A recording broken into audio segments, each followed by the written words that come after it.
Од околу 694.000 вработени во 2024 година, приближно 85.000 биле неформално ангажирани, покажуваат податоците од Државниот завод за статистика.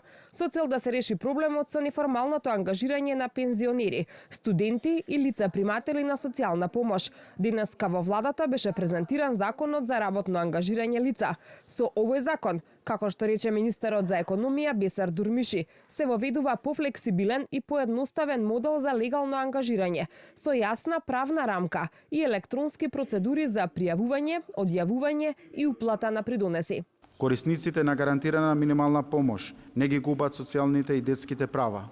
Невработените не се бришат од евиденција и не го губат паричниот надоместок. Пензионерите го задржуваат правото на пензијата, а студентите и учениците ги задржуваат правата од образовниот систем. Работодавачите добиваат флексибилност и поедноставни административни постапки, а работниците добиваат исплата по час, придонеси за пензиско и инвалидско осигурување.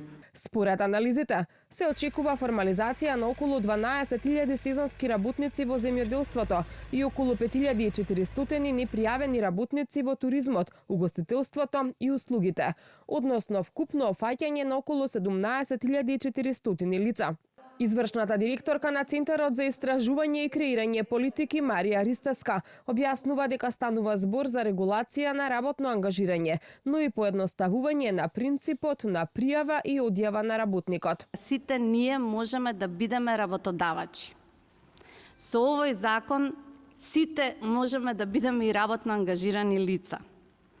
Дигиталната платформа наскоро ќе ни нуди и регистар на работно ангажирани лица и ќе биде новото место каде што доколку ви треба адхок некој работник во оние регулирани области, значи земјоделие, угостителство, туризам, услуги во домаќинството, а немате таков човек во вашиот телефон, можете да го најдете на овој регистар.